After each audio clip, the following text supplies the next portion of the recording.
नमस्कार, चलिए सुनते हैं कहानी घर। हमारा लड़का निकम्मा है, श्री कपूर अपनी पत्नी से कह रहे थे, लेकिन इसका भी ध्यान रख रहे थे कि लड़का सुन न ले। वे बोले, न जाने वह बड़ा होकर क्या करेगा, पढ़ाई में बिल्कुल मन नहीं लगाता। सूरज के पिताजी व्यापारिक यात्रा से लौटे थे और अपने बेटे की स्कूल रिपोर्ट पहली बार देख रहे थे। रिपोर्ट में लिखा था, क्रिकेट में अच्छा, पढ़ाई में कमजोर, कक्षा में मन नहीं लगाता। सूरज की माँ शांत स्वभाव की संजीदा महिला थी। वो कुछ नहीं बोली। सूरज बिना कुछ बोले खिड़की पर खड़ा था। वह बाहर रिमझिम बौछारों को देख रहा था जो उद्यान में फुसफुसाती सी लहरा रही थी। उसकी काली आंखों में गुस्सा भरा था, घनी भवें तनी थी और वह बगावत की मूड में था। उसके पिताजी बोले जा रहे थे, अगर वह अच्छे नतीजे नहीं ला रहा तो उसकी पढ़ाई पर खर्च करने का क्या फायदा। वह घर आता है, 3 लड़कों के बराबर खाता है, पैसे लेता है और फिर दोस्तों के साथ बाहर आवारागर्दी करने चला जाता है। श्री कपूर कुछ देर चुप रहे, यह सोचकर कि सूरज कुछ जवाब देगा और फिर उन्हें डांटने डपटने का कारण मिल जाएगा। लेकिन सूरज को पता था कि उसकी खामोशी से पिताजी को और चिढ़ छूटेगी। वह अक्सर अपने पिताजी को चिढ़ते देख मजे लेता था। श्री कपूर आखिरकार बोले, अब मैं यह बर्दाश्त नहीं करूंगा। बेटा, अगर तुम नहीं सुधरते तो घर से चले जाओ। इस तरह सूरज से सीधे यह बात कहकर वो गुस्से में कमरे से बाहर निकल गए। सूरज कुछ देर खिड़की पर खड़ा रहा, फिर मुख्य दरवाजा खोलकर बाहर बारिश में निकल गया और दरवाजा जोर से बंद कर दिया। उसकी माँ को उसे पुकारने का मन हुआ, लेकिन वह चुप ही रही और मुड़कर रसोई में चली गई। रिमझिम बारिश में खड़े हुए सूरज ने मुड़कर घर की ओर देखा। मैं उनके बिना रह सकता हूँ। अगर वो चाहते हैं कि मैं घर लौटूं, तो वो इसके लिए मुझे आकर मनाएं। उसने हाथ अपनी जेबों में डाले और सड़क पर चल पड़ा। उसे आजादी का एहसास हो रहा था। उसकी अंगुलियों ने एक परिचित करारी चीज को छुआ। यह 5 रुपए का नोट था। उसके पास बस इतने ही पैसे थे। उसने नोट को कसकर पकड़ लिया। वह इस पैसे से सिनेमा देखना चाहता था, लेकिन अब उसे कुछ ज्यादा जरूरी काम करने थे। उसे पक्का पता नहीं था कि ये जरूरी काम क्या होंगे, क्योंकि उस वक्त वह गुस्से में था और उसका दिमाग व्यवहारिक रूप से नहीं सोच रहा था। वह बारिश से बेखबर मैदान में पहुंच गया। जब वह मैदान में पहुंचा तो सूरज निकल आया। हालांकि अभी तक रिमझिम बारिश हो रही थी, लेकिन लगता था कि सूरज ने फिर से उसका जोश बढ़ा दिया। उसे अपने दोस्त रजनी की याद आई। उसने कोई काम न मिलने तक रजनी के घर रहने का फैसला किया। वह जानता था कि अगर कोई काम नहीं मिला तो वह ज्यादा समय तक घर से दूर नहीं रह सकेगा। उसने सोचा कि एक 13 साल के लड़के को क्या काम मिल सकता है। उसने घरों में अखबार डालने या बाजार में किसी छोटी सी चाय की दुकान में चाय लगाने की कल्पना नहीं की। इससे तो ग्राहक बनना कहीं बेहतर था। बारिश पूरी तरह थम गई। सूरज तेजी से मैदान पार कर एक एकांत सड़क पर चलता हुआ रजनी के घर पहुंच गया।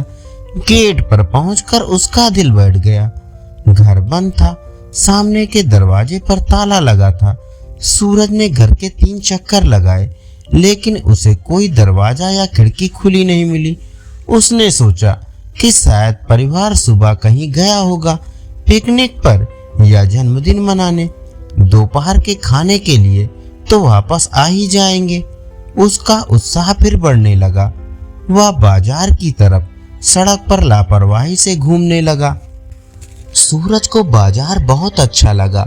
वहाँ अनेक तरह की ढेर सारी चीजें, बाजार की खुशबू और रंग के साथ साथ लाउड स्पीकर पर बजता संगीत उसे बहुत पसंद आया।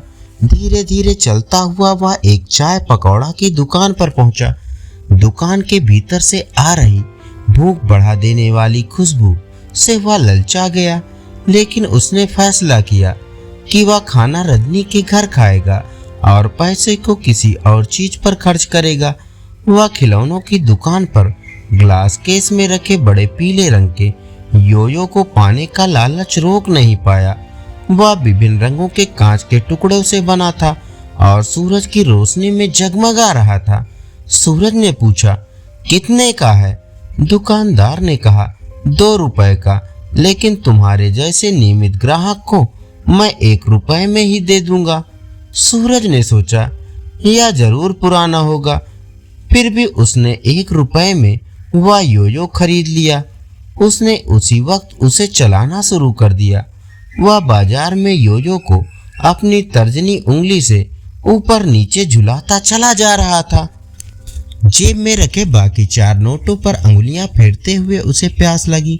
नल के पानी फेनिल पे से नहीं बल्कि वनीला मिल्क शेक से ही उसकी प्यास बुझनी थी।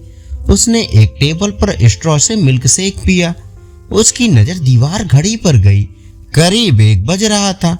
अब तक रजनी और उसका परिवार लौट आया होगा। सूरज कुर्सी से सरका और उसने ड्रिंक का पैसा दिया। अब उसके पास 2 रुपए बचे थे। वह मटर गश्ती करता हुआ बाजार की सड़क पर चला। उसके साथ चलने वाले योयों की आवाज उसे बड़ी तसल्ली दे रही थी। रजनी का घर अब भी बंद था। इसकी सूरज को उम्मीद नहीं थी। उसने शीघ्र ही घर के आसपास चक्कर लगाया, लेकिन उसमें पहले की तरह ताला लगा था। दूसरा चक्कर लगाते समय उसे एक माली मिला, जिसकी उम्र 60 साल से ज्यादा रही होगी। उसने पूछा, सब लोग कहाँ गए? माली ने सूरज को गौर से देखते हुए जवाब दिया, 1 हफ्ते के लिए दिल्ली गए हैं। क्यों, क्या कोई खास बात है? सूरज ने उस बूढ़े माली को पहले कभी नहीं देखा था, लेकिन उसने माली को बिना झिझक बता दिया, मैं घर से भागा हूँ, रजनी के यहाँ रहने आया था, अब जाने के लिए कोई जगह नहीं है। बूढ़े माली ने कुछ देर सोच विचार किया। उसके चेहरे पर अखरोट जैसी झुर्रियां थीं। उसके हाथ और पांव कठोर और फटे हुए थे, लेकिन उसकी आंखें चमकदार और काफी कुछ जवानों जैसी थीं। वह अंशकालिक माली था, जो सड़क पर बने अनेक घरों में काम करता था। शहर के इस हिस्से में बड़े बगीचे नहीं थे। उसने कहा, घर वापस क्यों नहीं चले जाते? सूरज ने कहा, अभी जाना बहुत जल्दबाजी होगा। अभी तो मैं वास्तव में भागा ही नहीं हूँ। उन्हें पता तो चले कि मैं भाग गया हूँ, तब उन्हें दुख होगा। माली मुस्कुरा कर बोला, तुमने बेहतर योजना बनाई थी। क्या तुमने कुछ पैसे बचाए हैं? मेरे पास सुबह 5 रुपए थे, अब 2 रुपए बचे हैं। उसने योयो की तरफ देखकर पूछा, क्या तुम इसे खरीदोगे? माली बोला, मुझे इसे चलाना नहीं आता। सबसे अच्छी बात तो यह है कि तुम घर वापस चले जाओ, रजनी के लौटने का इंतजार करो और फिर घर से भागो। सूरज इस दिलचस्प सलाह पर गौर कर इस नतीजे पर पहुंचा कि बात में दम है, लेकिन उसने तुरंत फैसला नहीं किया। माता पिता को कुछ दुविधा में रखना अच्छा होगा। वह लौटकर मैदान के घास पर बैठ गया। बैठते ही उसे भूख लगने लगी। उसे इतनी तेज भूख पहले कभी नहीं लगी थी। तंदूरी चिकन और रस भरी चमकती मिठाइयों की तस्वीरें उसके सामने नाचने लगी। उसने सोचा कि क्या खिलौने बेचने वाला यह योयो वापस ले लेगा।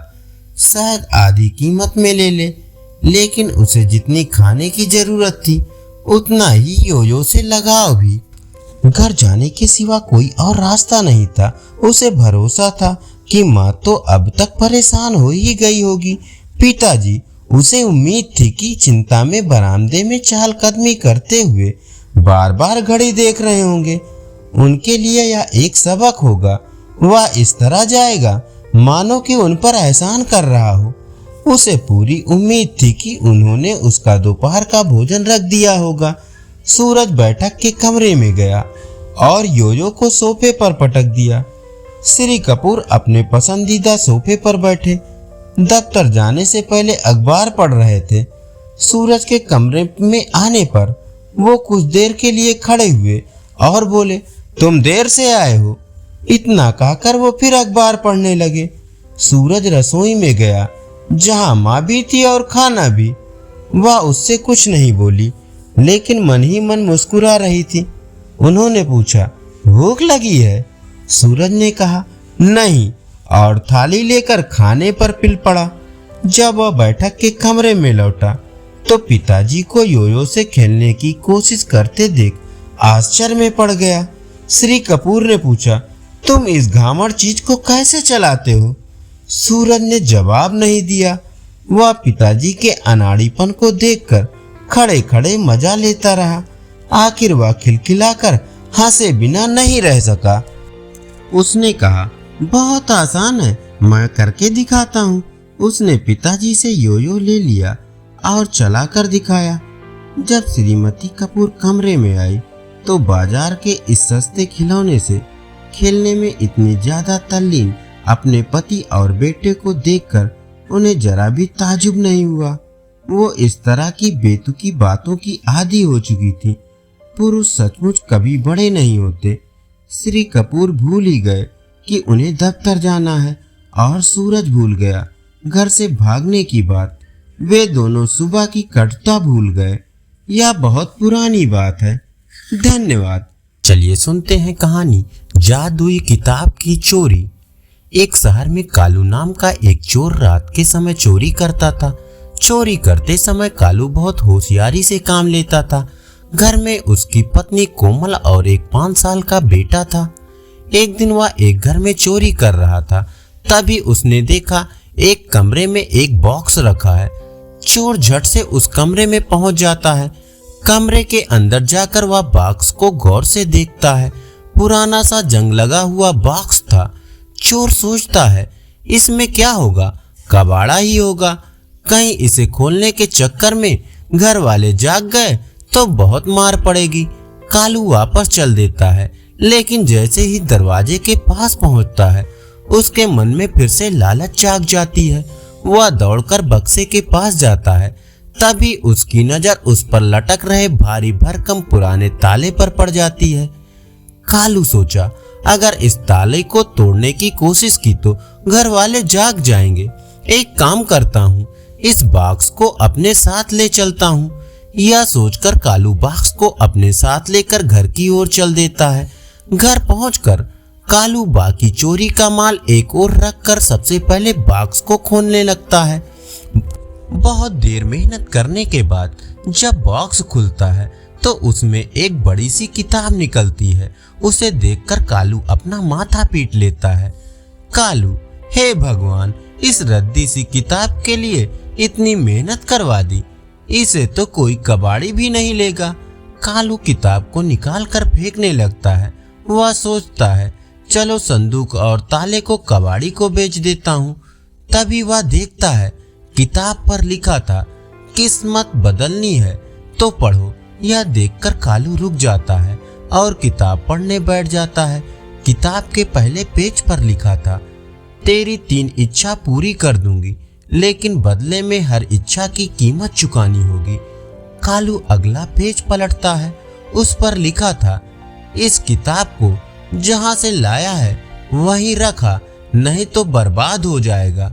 ठीक उसके सामने पेज पर लिखा था, अपनी पहली इच्छा बता, लेकिन कीमत चुकाने के लिए तैयार रहना। कालू पेज पलटता है।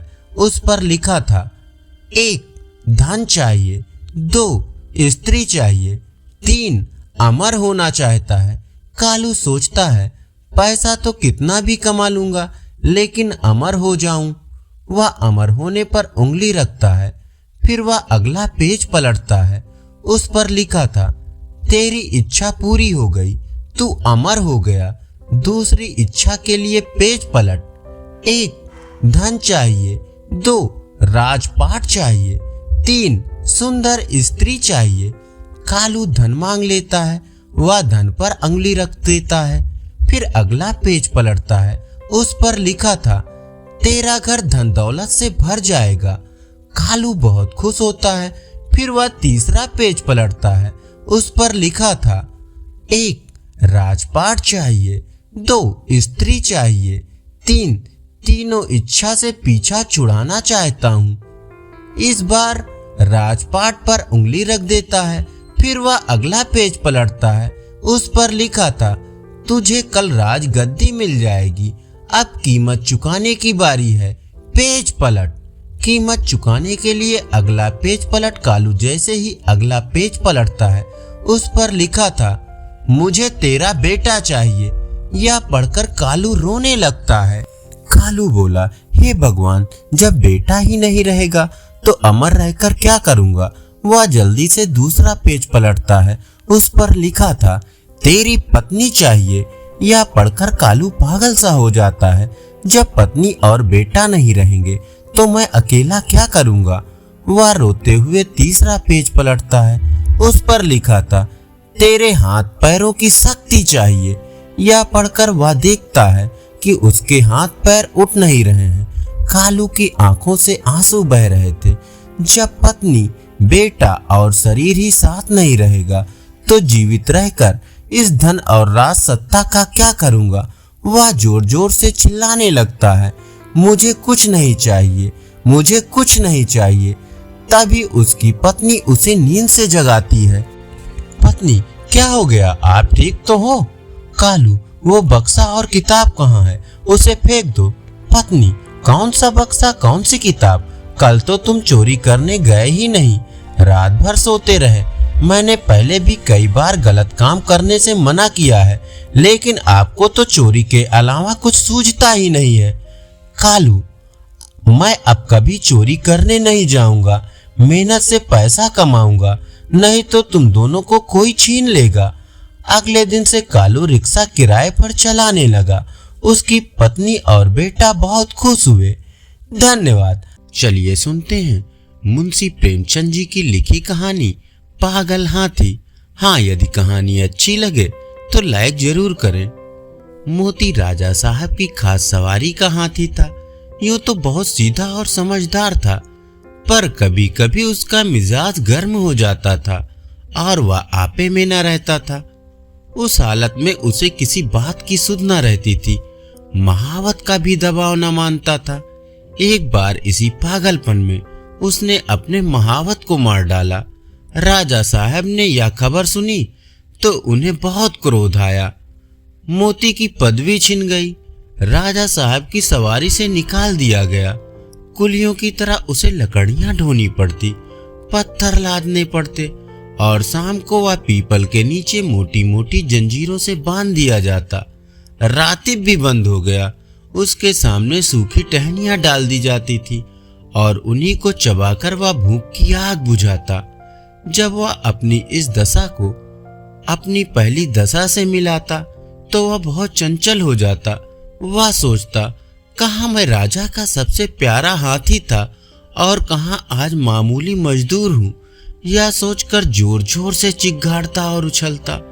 आखिर एक दिन उसे इतना जोश आया कि उसने लोहे की जंजीरें तोड़ डाली और जंगल की तरफ भागा। थोड़ी ही दूर पर जाकर एक नदी थी। मोती पहले उस नदी में जाकर खूब नहाया, तब वहां से जंगल की ओर चला। इधर राजा साहब के आदमी उसे पकड़ने के लिए दौड़े, मगर मारे डर के कोई उसके पास ना जा सका। जंगल का जानवर जंगल में ही चला गया। जंगल में पहुंचकर अपने साथियों को ढूंढने लगा। वो कुछ दूर और आगे बढ़ा तो हाथियों ने जब उसके गले में रस्सी और पांव में टूटी जंजीर देखी तो उससे मुंह फेर लिया। उसकी बात तक ना पूछी। उनका शायद मतलब था कि तुम गुलाम तो थे ही, अब नमक हराम गुलाम हो, तुम्हारी जगह इस जंगल में नहीं है। जब तक वे आंखों से ओझल ना हो गए, मोती वहीं खड़ा ताकता रहा। फिर न जाने क्या सोचकर वहां से भागता हुआ महल की ओर चला। वह रास्ते में ही था कि उसने देखा कि राजा साहब शिकारियों के साथ घोड़े पर चले आ रहे हैं। वह फौरन एक बड़ी चट्टान की आड़ में छिप गया। धूप तेज थी। राजा साहब जरा दम लेने को घोड़े से उतरे। अचानक मोती आड़ से निकल पड़ा और गरजता हुआ राजा साहब की ओर दौड़ा। राजा साहब घबराकर भागे और एक छोटी झोपड़ी में घुस गए। जरा देर बाद मोती भी पहुंचा। उसने राजा साहब को अंदर घुसते देख लिया था। पहले तो उसने अपनी सूंड से ऊपर का छप्पर गिरा दिया, फिर उसे पैरों से रौंद कर चूर चूर कर डाला। भीतर राजा साहब का मारे डर के बुरा हाल था। जान बचने की कोई आशा न थी। आखिर कुछ न सूझी तो वह जान पर खेलकर पीछे दीवार पर चढ़ गए और दूसरी तरफ कूदकर भाग निकले। मोती द्वार पर खड़ा छप्पर रौंद रहा था और सोच रहा था कि दीवार कैसे गिराऊं। आखिर उसने धक्का देकर दीवार गिरा दी। मिट्टी की दीवार पागल हाथी का धक्का क्या सहती। मगर जब राजा साहब भीतर न मिले तो उसने बाकी दीवारें भी गिरा दी और जंगल की तरफ चला गया। घर लौटकर राजा साहब ने ढिंढोरा पिटवा दिया कि जो आदमी मोती को जीता पकड़ कर लाएगा उसे 1000 रुपया इनाम दिया जाएगा। कई आदमी इनाम के लालच में उसे पकड़ने के लिए जंगल गए, मगर उनमें से एक भी न लौटा। मोती के महावत का एक लड़का था, उसका नाम था मुरली। अभी वह कुल 8-9 बरस का था, इसलिए राजा साहब दया करके उसे और उसकी माँ को खाने पहनने के लिए कुछ खर्च दिया करते थे। मुरली था तो बालक, पर हिम्मत का धनी था। कमर बांधकर मोती को पकड़ लाने के लिए तैयार हो गया, मगर माँ ने बहुत समझाया और लोगों ने भी मना किया, मगर उसने किसी की एक ना सुनी और जंगल की ओर चल दिया। जंगल में गौर से इधर उधर देखने लगा। आखिर उसने देखा कि मोती सिर झुकाए उसी पेड़ की ओर चला आ रहा है। उसकी चाल से ऐसा मालूम होता था कि उसका मिजाज ठंडा हो गया है। ज्यों ही मोती उस पेड़ के नीचे आया, उसने पेड़ के ऊपर से पुचकारा, मोती। मोती इस आवाज को पहचानता था, वही रुक गया और सिर उठाकर ऊपर की ओर देखने लगा। मुरली को देखकर पहचान गया, यह वही मुरली था जिसे वह अपनी सूंड से उठाकर अपने मस्तक पर बैठा लेता था। मैंने ही इसके बाप को मार डाला है, यह सोचकर उसे बालक पर दया आई। खुश होकर सूंड हिलाने लगा। मुरली उसके मन के भाव को पहचान गया। वह पेड़ से नीचे उतरा और उसकी सूंड को थपकियां देने लगा। फिर उसे बैठने का इशारा किया। मोती बैठा नहीं, मुरली को अपनी सूंड से उठाकर पहले ही की तरह अपने मस्तक पर बिठा लिया और राजमहल की ओर चला। मुरली जब मोती को लिए हुए राजमहल के द्वार पर पहुंचा तो सबने दांतों उंगलियां दबाई, फिर भी किसी की हिम्मत ना होती थी कि मोती के पास जाए। मुरली ने चिल्लाकर कहा, डरो मत, डरो मत, मोती बिल्कुल सीधा हो गया है, अब वह किसी से ना बोलेगा। राजा साहब भी डरते डरते मोती के सामने आए। उन्हें कितना अचंभा हुआ कि वही पागल मोती अब गाय की तरह सीधा हो गया है। उन्होंने मुरली को 1000 रुपया इनाम तो दिया ही, उसे अपना खास महावत बना लिया और मोती फिर राजा साहब का सबसे प्यारा हाथी बन गया। धन्यवाद। चलिए सुनते हैं मुंशी प्रेमचंद जी की लिखी कहानी सैलानी बंदर। जीवन दास नाम का एक गरीब मदारी अपने बंदर मन्नू को नचाकर अपनी जीविका चलाया करता था। वो और उसकी स्त्री बुधिया दोनों मन्नू को बहुत प्यार करते थे। उनके कोई संतान न थी। मन्नू ही उनके स्नेह और प्रेम का पात्र था। दोनों उसे अपने साथ खिलाते और अपने साथ सुलाते थे। उनकी दृष्टि में मन्नू से अधिक प्रिय वस्तु न थी। जीवनदास उसके लिए एक गेंद लाया था। मन्नू आंगन में गेंद खेला करता था।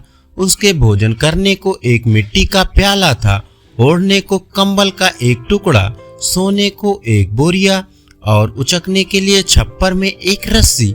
मन्नू इन वस्तुओं पर जान देता था। जब तक उसके प्याले में कोई चीज न रख दी जाए वह भोजन न करता था।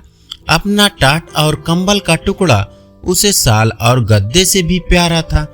उसके दिन बड़े सुख से बीतते थे। वह प्रातःकाल रोटियां खाकर मदारी के साथ तमाशा करने जाता था।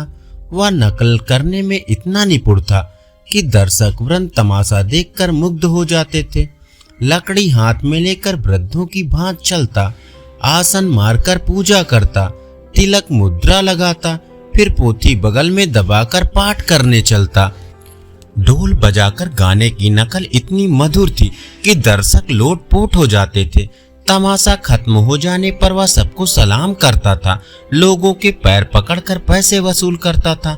मन्नू का कटोरा पैसों से भर जाता था। इसके उपरांत कोई मन्नू को एक अमरूद खिला देता, कोई उसके सामने मिठाई फेंक देता। लड़कों को तो उसे देखने से जी ही न भरता था। वे अपने अपने घर से दौड़ दौड़ कर रोटियां लाते और उसे खिलाते थे। मोहल्ले के लोगों के लिए भी मन्नू मनोरंजन की एक सामग्री थी। जब वह घर पर रहता तो एक ना एक आदमी आकर उसे खिलाता रहता। खोचे वाले फेरी करते हुए उसे कुछ ना कुछ दे देते थे। जो बिना दिए निकल जाने की चेष्टा करता, उससे भी मन्नू पैर पकड़कर वसूल कर लिया करता था। मन्नू को अगर चिढ़ थी तो कुत्तों से, उसके मारे उधर से कोई कुत्ता ना निकलने पाता था, और कोई आ जाता तो मन्नू उसे अवश्य 2-4 कनेठियां और झापड़ लगाता था। उसके सर्वप्रिय होने का यह एक और कारण था। दिन को कभी कभी बुधिया धूप में लेट जाती तो मन्नू उसके सिर की जुएं निकालता और वह उसे गाना सुनाती। वो जहाँ कहीं जाती थी वही मन्नू उसके पीछे पीछे जाता था। माता और पुत्र में भी इससे अधिक प्रेम ना हो सकता था। एक दिन मन्नू के जी में आया कि चलकर कहीं फल खाना चाहिए। फल खाने को तो मिलते थे, पर वृक्षों पर चढ़कर डालियों पर उचकने, कुछ खाने और कुछ गिराने में कुछ और ही मजा था। बंदर विनोदशील होते ही हैं और मन्नू में इसकी मात्रा कुछ अधिक थी। कभी पकड़ धकड़ और मारपीट की नौबत न आई थी। पेड़ों पर चढ़कर फल खाना उसके लिए स्वाभाविक जान पड़ता था, या ना जानता था कि वहां प्राकृतिक वस्तुओं पर भी किसी न किसी की छाप लगी हुई है। जल, वायु, प्रकाश पर भी लोगों ने अधिकार जमा रखा है। फिर बाग बगीचों का तो कहना ही क्या। दोपहर को जब जीवनदास तमाशा दिखाकर लौटा तो मन्नू लंबा हुआ। वह यूं भी मोहल्ले में चला जाया करता था, इसलिए किसी को संदेह न हुआ कि वह कहीं चला गया।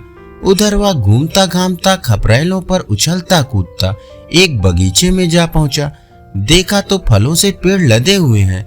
आंवला, कटहल, लीची, आम, पपीते वगैरह लटकते देखकर उसका चित्त प्रसन्न हो गया, मानो वे वृक्ष उससे अपनी ओर बुला रहे थे कि खाओ, जहां तक खाया जाए, यहाँ किसी तरह की रोक टोक नहीं है। तुरंत एक छलांग मारकर 4 दीवारी पर चढ़ गया। दूसरी छलांग में पेड़ों पर जा पहुंचा। कुछ आम खाए, कुछ लीचियां खाई। खुशी होकर गुठलियां इधर उधर फेंकना शुरू किया। फिर सबसे ऊंची डाल पर जा पहुंचा और डालियों को हिलाने लगा। पके आम जमीन पर बिछ गए। खड़खड़ाहट हुई तो माली दोपहर की नींद से चौंका और मन्नू को देखते ही उसे पत्थरों से मारने लगा। पर या तो पत्थर उसके पास तक पहुंचते ही न थे, या वह सिर और शरीर हिलाकर पत्थरों को बचा जाता था। बीच बीच में बागवान को दांत निकाल कर डराता भी था। कभी मुंह बनाकर उसे काटने की धमकी भी देता था। माली बंदर घुड़कियों से डरकर भागता था और फिर पत्थर लेकर आ जाता था। यह कौतूहल देखकर मोहल्ले के बालक जमा हो गए और शोर मचाने लगे। वो बंदरवा लोए लोए, बाल उखाड़ू टोय टोय, ओ बंदर तेरा मुंह है लाल, पिचके पिचके तेरे गाल, मर गई नानी बंदर की, टूटी टांग मुछंदर की। मन्नू को इस शोरगुल में बड़ा आनंद आ रहा था। वह आधे फल खाकर नीचे गिराता था और लड़के लपक लपक कर चुन लेते और तालियां बजा बजा कर कहते थे, बंदर मामू और कहाँ तुम्हारा ठौर। माली ने जब यह देखा कि यह विपल शांत होने में नहीं आता तो जाकर अपने स्वामी को खबर दी। वो हजरत पुलिस विभाग के कर्मचारी थे। सुनते ही जामे से बाहर हो गए। बंदर की इतनी मजाल कि मेरे बगीचे में आकर उधम मचावे। बंगले का किराया मैं देता हूँ, कुछ बंदर तो नहीं देता। यहाँ कितने ही असहयोगियों को लदवा दिया। अखबार वाले मेरे नाम से कांपते हैं। बंदर की क्या हस्ती है। तुरंत बंदूक उठाई और बगीचे में आ पहुंचे। देखा मन्नू एक पेड़ को जोर जोर से हिला रहा था। लाल हो गए और उसी तरफ बंदूक तानी। बंदूक देखते ही मन्नू के होश उड़ गए। उस पर आज तक किसी ने बंदूक नहीं तानी थी, पर उसने बंदूक की आवाज सुनी थी। चिड़ियों को मारे जाते देखा था, और ना देखा होता तो भी बंदूक से उसे स्वाभाविक भय होता। पस बुद्धि अपने शत्रुओं से स्वतः सशंक हो जाती है। मन्नू के पांव मानो सुन्न हो गए। वह उछलकर किसी दूसरे वृक्ष पर भी न जा सका, उसी डाल पर दुपक कर बैठ गया। साहब को उसकी यह कला पसंद आई। दया आ गई। माली को भेजा, जाकर बंदर को पकड़ ला। माली दिल में तो डरा, पर साहब के गुस्से को जानता था। चुपके से वृक्ष पर चढ़ गया और हजरत बंदर को एक रस्सी में बांध लाया। मन्नू साहब को बरामदे में एक खंभे से बांध दिया गया। उनकी स्वच्छंदता का अंत हो गया। संध्या तक वहीं पड़ा हुआ करुण स्वर में कूकू कूकू करता रहा। सांझ हो गई तो एक नौकर उसके सामने एक मुट्ठी चने डाल गया। अब मन्नू को अपनी स्थिति के परिवर्तन का ज्ञान हुआ। ना कंबल ना टाट, जमीन पर पड़ा बिसूर रहा था। चने उसने छुए भी नहीं। पछता रहा था कि कहां से फल खाने निकला। मदारी का प्रेम याद आया। बेचारा मुझे खोजता फिरता होगा। मदारिन प्याले में रोटी और दूध लिए मुझे मन्नू मन्नू पुकार रही होगी। हाय विपत्ति, तूने मुझे कहाँ लाकर छोड़ा। रात भर वह जागता और बार बार खंभे के चक्कर लगाता रहा। साहब का कुत्ता टामी बार बार डराता और भूखता था। मन्नू को उस पर ऐसा क्रोध आता था कि पांव तो मारे चपटों के चौंधिया दूं, पर कुत्ता निकट ना आता, दूर ही से गरज कर रह जाता था। रात गुजारी तो साहब ने आकर मन्नू को 2-3 ठोकरें जमाई। सुअर, रात भर चिल्ला चिल्ला कर नींद हराम कर दी, आंख तक न लगी। बच्चा, आज भी तुमने शोरगुल मचाया तो गोली मार दूंगा। ये कहकर वो तो चले गए। अब नटखट लड़कों की बारी आई। कुछ घर के और कुछ बाहर के लड़के जमा हो गए। कोई मन्नू को मुंह चिढ़ाता, कोई उस पर पत्थर फेंकता और कोई उसको मिठाई दिखाकर ललचवाता था। कोई उसका रक्षक न था, किसी को उस पर दया न आती थी। आत्मरक्षा की जितनी क्रियाएं उसे मालूम थी, सब करके हार गया। प्रणाम किया, पूजा पाठ किया, लेकिन इसका उपहार यही मिला कि लड़कों ने उसे और भी दिक करना शुरू कर दिया। आज किसी ने उसके सामने चने भी न डाले, और यदि डाले भी तो वह खा ना सका। शोक ने भोजन की इच्छा न रखी थी। संध्या समय मदारी पता लगाता हुआ साहब के घर पहुंचा। मन्नू उसे देखते ही ऐसा आधीर हुआ मानो जंजीर तोड़ डालेगा, खंबे को गिरा देगा। मदारी ने जाकर मन्नू को गले से लगा लिया और साहब से बोला, हुजूर, भूल चूक तो आदमी से भी हो जाती है, यह तो पशु है। मुझे चाहे जो सजा दीजिए, पर इसे छोड़ दीजिए। सरकार, यही मेरी रोटियों का सहारा है। इसके बिना हम दो प्राणी भूखों मर जाएंगे। इसे हमने लड़के की तरह पाला है। जब से यह भागा है, मदारी ने दाना पानी छोड़ दिया है। इतनी दया कीजिए सरकार, आपका अकबाल सदा रोशन रहे, इससे भी बड़ा ओहदा मिले, कलम चाक हो, मुद्दई बेवाक हो, आप रहें सपूत, सदा रहें मजबूत, आपके बैरी को दाबे भूत। मगर साहब ने दया का पाठ ना पढ़ा था। घुड़क कर वो बोले, चुप रह पाजी, टेंटे करके दिमाग चाट गया। बंदर छोड़कर बाग का सत्यानाश कर डाला, अब खुशामद करने चला आया है। जाकर देखो तो इसने कितने फल खराब कर दिए। अगर इसे ले जाना चाहता है तो 10 रुपया लाकर मेरी नजर कर, नहीं तो चुपके से अपनी राह पकड़। ये तो यही बंधे बंधे मर जाएगा, या कोई इतने दाम देकर ले जाएगा। मदारी निराश होकर चला गया। 10 रुपए कहाँ से लाता? बुधिया से जाकर हाल कहा। बुधिया को अपनी तरस पैदा करने की शक्ति पर ज्यादा भरोसा था। बुधिया बोली, बस देख ली तुम्हारी करतूत, जाकर लाठी सी मारी होगी। हाकिमों से बड़े दांव पेच की बातें की जाती हैं, तब कहीं जाकर वे पसीजते हैं। चलो मेरे साथ, देखो छुड़ा लाती हूँ कि नहीं। यह कहकर उसने मन्नू का सब सामान एक गठरी में बांधा और मदारी के साथ साहब के पास आई। मन्नू अब की इतनी जोर से उछला कि खंभा हिल उठा। बुधिया ने कहा, सरकार, हम आपके द्वार पर भीख मांगने आए हैं, यह बंदर हमको दान दे दीजिए। साहब बोले, हम दान देना पाप समझते हैं। मदारिन, हम देश देश घूमते हैं, आपका जस गावेंगे। साहब, हमें जस की चाह या परवाह नहीं है। मदारिन, भगवान आपको इसका फल देंगे। साहब, मैं नहीं जानता भगवान कौन भला है। मदारिन, महाराज, क्षमा की बड़ी महिमा है। साहब, हमारे यहाँ सबसे बड़ी महिमा दंड की है। मदारिन, हुजूर, आप हाकिम हैं, हाकिमों का काम है न्याय कराना। फलों के पीछे दो आदमियों की जान ना लीजिए, न्याय ही से हाकिम की बड़ाई होती है। साहब, हमारी बड़ाई क्षमा और न्याय से नहीं है, और न्याय करना हमारा काम है। हमारा काम है मौज करना। बुधिया की एक भी युक्ति इस अहंकार मूर्ति के सामने ना चली। अंत को निराश होकर वह बोली, हुजूर, इतना हुक्म तो दे दें कि ये चीजें बंदर के पास रख दूं, इन पर यह जान देता है। साहब, मेरे यहाँ कूड़ा करकट रखने की जगह नहीं है। आखिर बुधिया हताश होकर चली गई।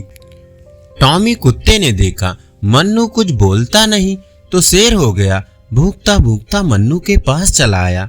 मन्नू ने लपक कर उसके दोनों कान पकड़ लिए और इतने तमाचे लगाए कि उसे छठी का दूध याद आ गया। उसकी चिल्लाहट सुनकर साहब कमरे से बाहर निकल आए और मन्नू को कई ठोकरें लगाई। नौकरों को आज्ञा दी कि इस बदमाश को 3 दिन तक कुछ खाने को मत दो। संयोग से उसी दिन एक सर्कस कंपनी का मैनेजर साहब से तमाशा करने की आज्ञा लेने आया। उसने मन्नू को बंधे रोनी सूरत बनाए बैठे देखा तो पास आकर उसे पुचकारा। मन्नू उछलकर उसकी टांग से लिपट गया और उसे सलाम करने लगा। मैनेजर समझ गया कि यह पालतू जानवर है, उसे अपने तमाशे के लिए बंदर की जरूरत थी। साहब से बातचीत की, उसका उचित मूल्य दिया और अपने साथ ले गया। किंतु मन्नू को शीघ्र ही विदित हो गया कि यहाँ मैं और भी बुरा फंसा।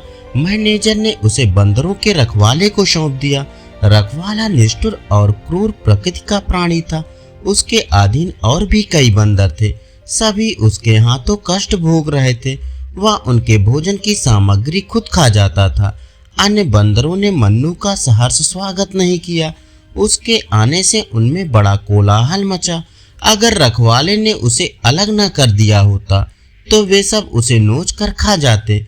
मन्नू को अब नई विद्या सीखनी पड़ी, पैर गाड़ी पर चढ़ना, दौड़ते घोड़े की पीठ पर 2 टांगों से खड़े हो जाना, पतली रस्सी पर चलना इत्यादि बड़ी ही कष्टप्रद साधनाएं थी। मन्नू को ये सब कौशल सीखने में बहुत मार खानी पड़ती। जरा भी चूकता तो पीठ पर डंडा पड़ जाता। उससे अधिक कष्ट की बात यह थी कि उसे दिन भर एक कटघरे में बंद रखा जाता था, जिससे कोई उसे देख न ले। मदारी के यहाँ तमाशा ही दिखाना पड़ता था, किंतु उस तमाशे और इस तमाशे में बड़ा अंतर था। कहाँ वे मदारी की मीठी मीठी बातें, उसका दुलार और प्यार, और कहाँ ये कारावास और डंडों की मार। ये काम सीखने में उसे इसलिए और भी देर लगती थी कि वह अभी तक जीवनदास के पास भाग जाने के विचार को भूला न था।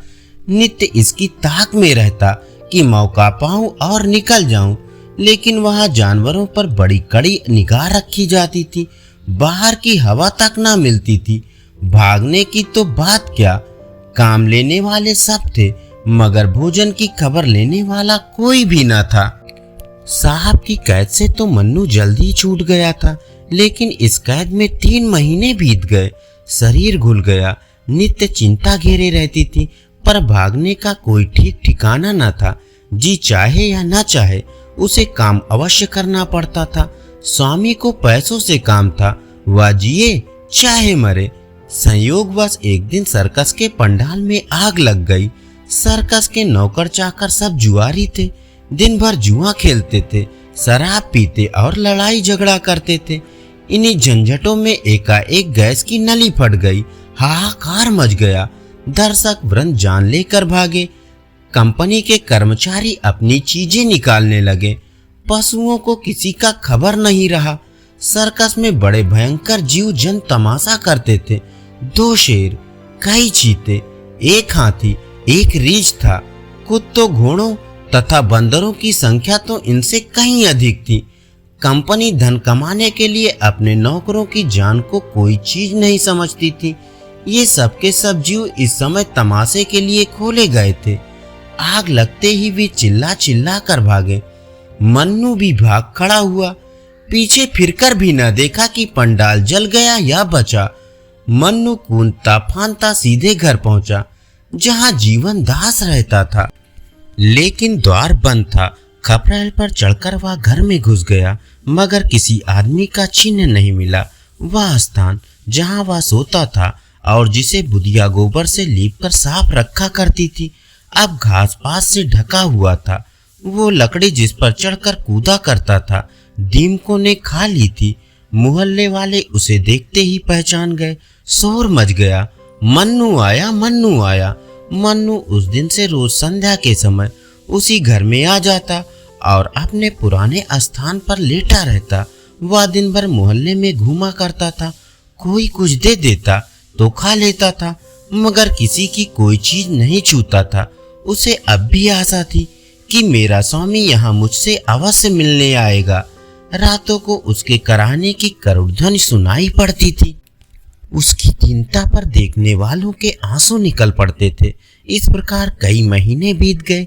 एक दिन मन्नू गली में बैठा हुआ था, इतने में लड़कों का शोर सुनाई दिया।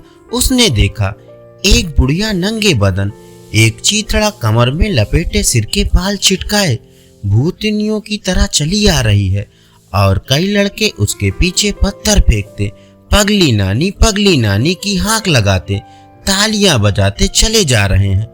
वह रारा कर रुक जाती है और लड़कों से कहती है, मैं पगली नानी नहीं हूँ, मुझे पगली क्यों कहते हो? आखिर बुढ़िया जमीन पर बैठ गई और बोली, बताओ मुझे पगली क्यों कहते हो? उसे लड़कों पर लेसमात का भी क्रोध न आता था। वह न रोती थी न हंसती, पत्थर लग भी जाता तो चुप हो जाती थी। एक लड़के ने कहा, तू कपड़े क्यों नहीं पहनती? तू पागल नहीं तो और क्या है? बुढ़िया, कपड़े जाड़े में सर्दी से बचने के लिए पहने जाते हैं, आजकल तो गर्मी है। लड़का, तुझे शर्म नहीं आती? बुढ़िया, शर्म किसे कहते हैं बेटा?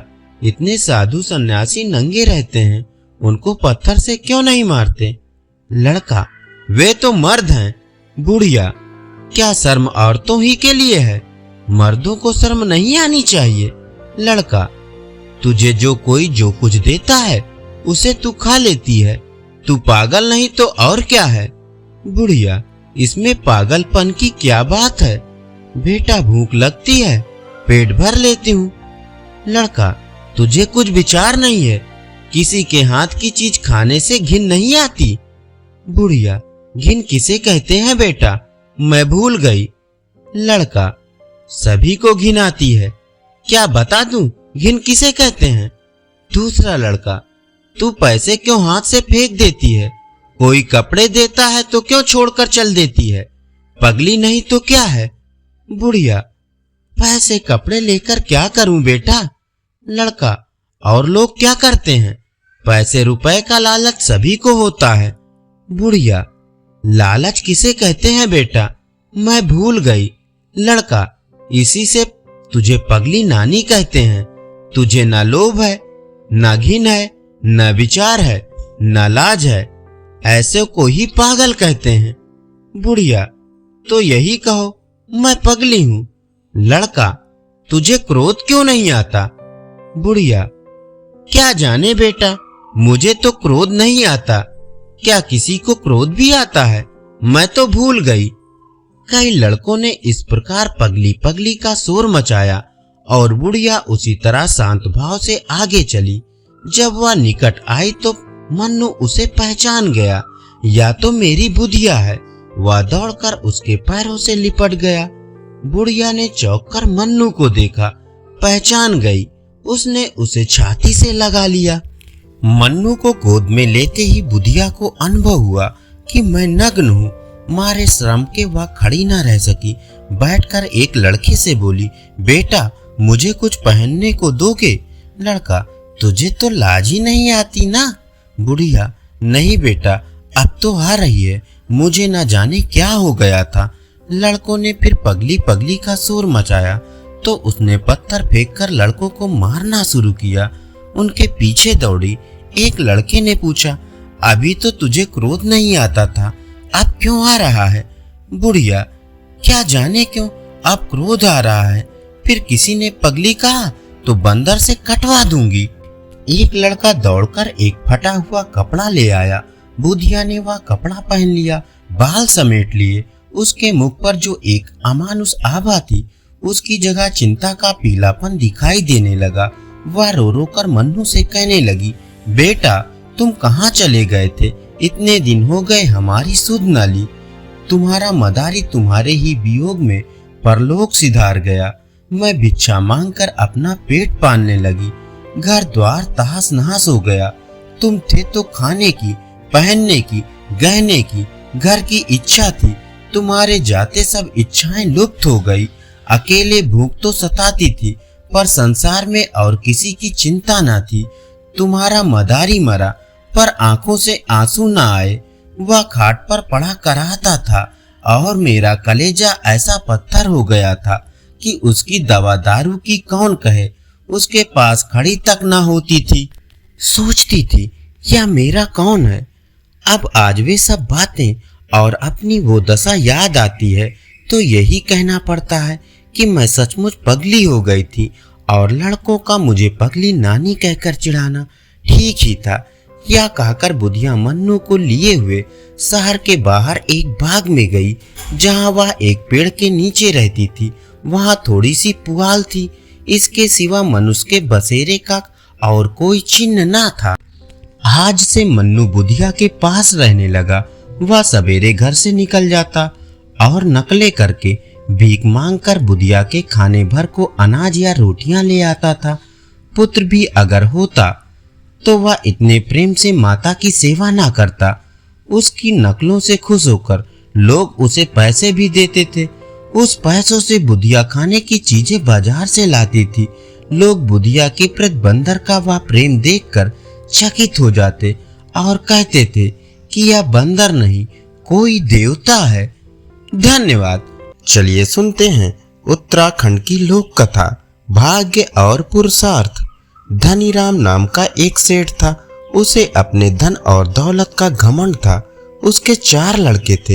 एक दिन उसने अपने चारों लड़कों को अपने पास बुलाया और उनसे पूछा, तुम किसके भाग्य का खाते हो? हम सब आपके भाग्य का ही खा रहे हैं। सेठ के तीनों लड़कों ने एक साथ जवाब दिया। सबसे छोटे लड़के चैतराम ने कहा, इस संसार में कोई भी व्यक्ति किसी दूसरे के भाग्य का नहीं खा सकता है, इसलिए मैं अपने भाग्य का ही खाता हूँ, आपके भाग्य का नहीं। यह सुनकर धनीराम को क्रोध आ गया। उसने डांटते हुए चैतराम से कहा, तुम अपने ही भाग्य का खाते हो तो निकल जाओ मेरे घर से।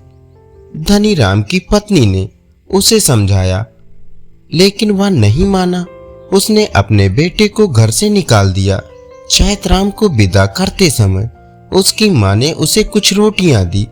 उसके पिता देख ना सके, इसलिए उन रोटियों के अंदर चांदी के सिक्के छिपा कर दे दिए।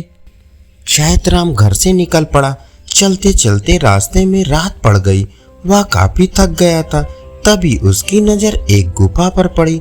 वह गुफा के अंदर जाकर सुस्ताने लगा। कुछ देर बाद उसे नींद आ गई। आधी रात को कुछ लोगों की आवाज को सुनकर उसकी नींद टूट गई। उसने गुफा से 4 लोगों को बातें करते हुए देखा।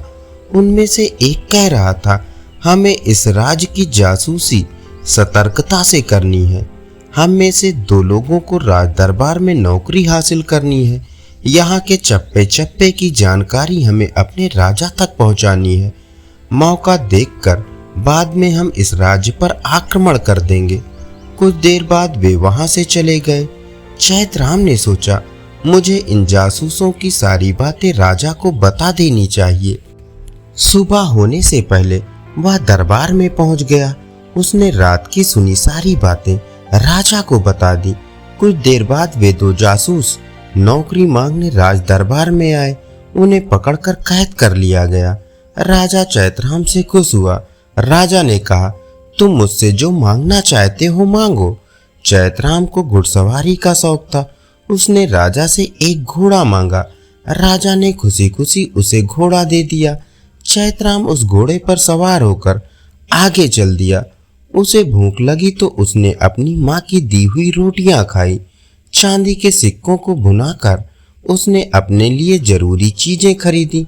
रास्ते में उसे बकरी का एक बच्चा दिखाई दिया। वह अपने झुंड से बिछड़ गया था। चैतराम ने उसे अपने पास रख लिया। बकरी का बच्चा भी धीरे धीरे बड़ा होने लगा।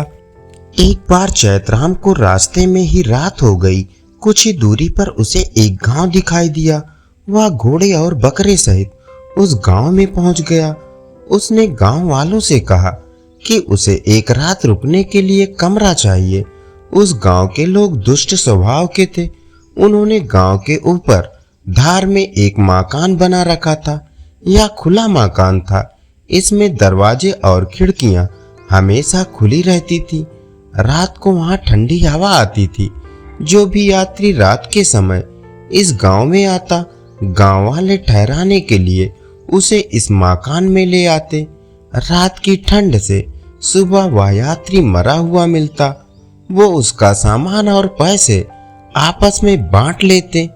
गांव वालों ने चैतराम की व्यवस्था उसी मकान में कर दी।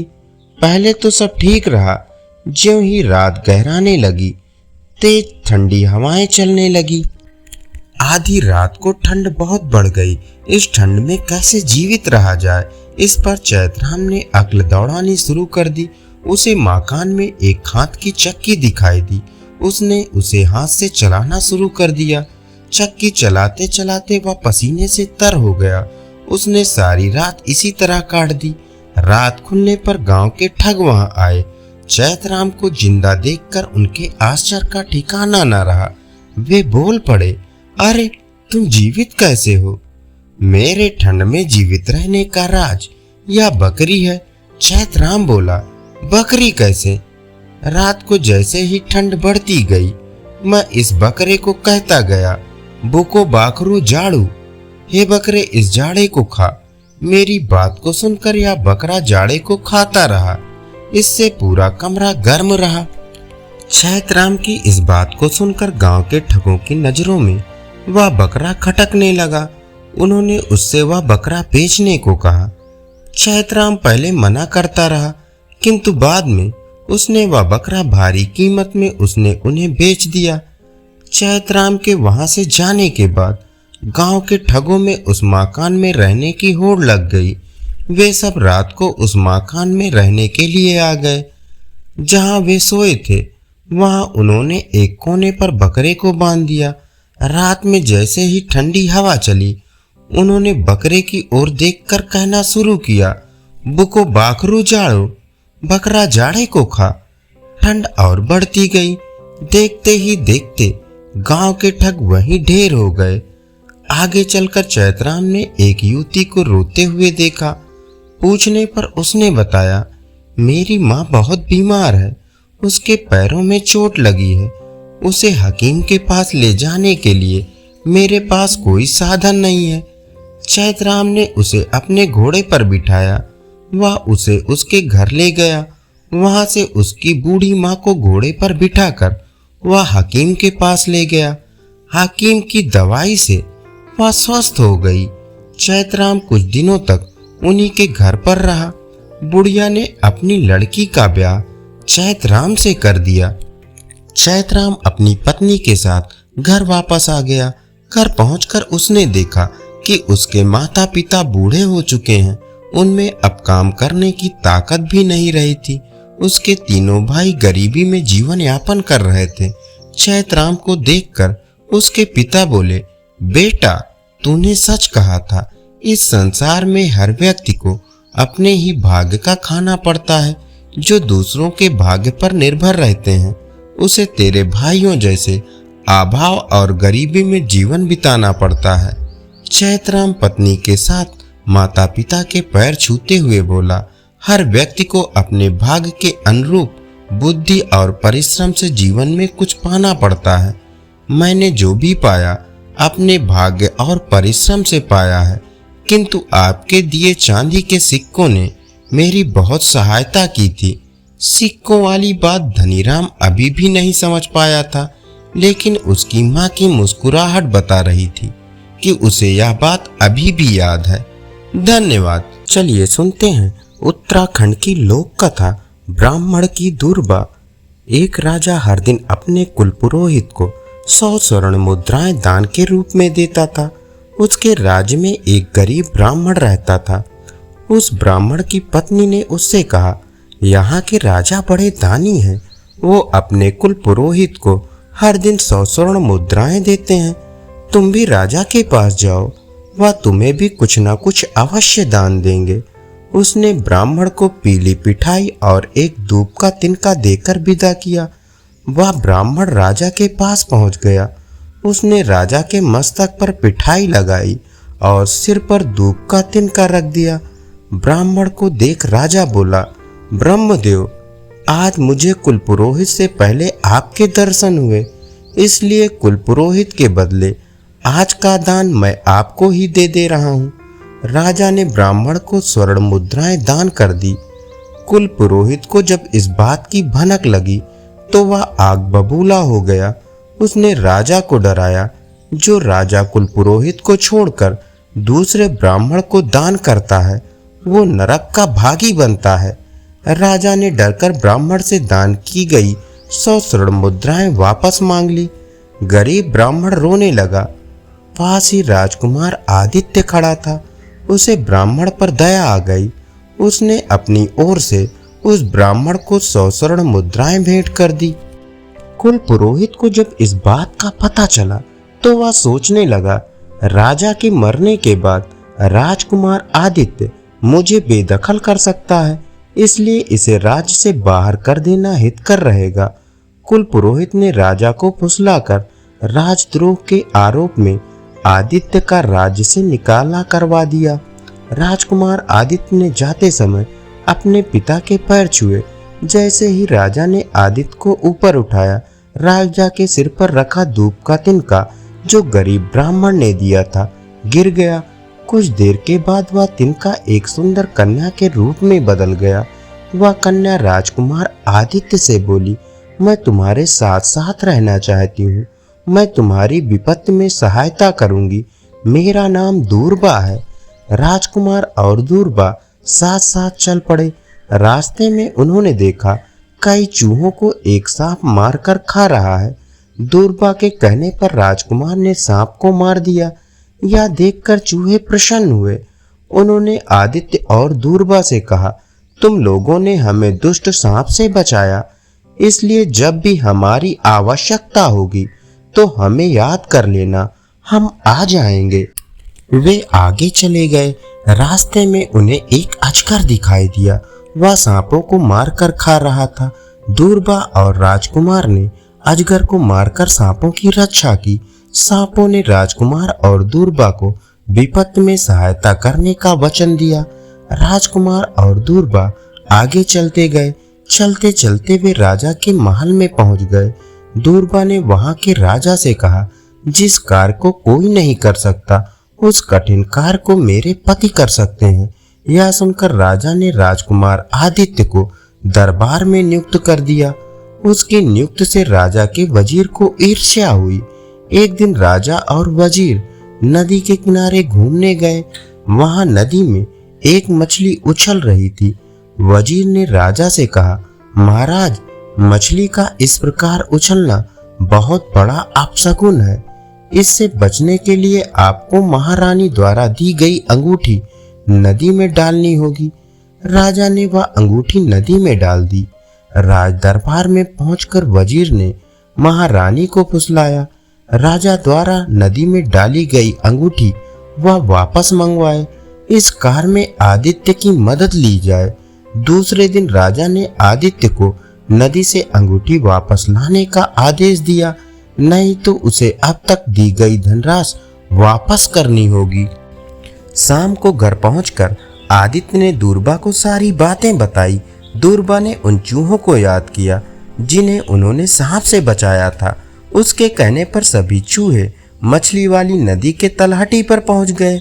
उन्होंने वहां बिल बनाकर नदी की दिशा ही बदल दी। अब ऐसा लग रहा था जैसे नदी का पानी सोख लिया गया हो। चूहों को वहां पर एक अंगूठी दिखाई दी। वे उस अंगूठी को लेकर राजकुमार आदित्य और दूरबा के पास आ गए। दूसरे दिन आदित्य ने राज दरबार खुलने पर वह अंगूठी राजा को सौंप दी। यह देखकर वजीर ईर्ष्या से जल भुन गया।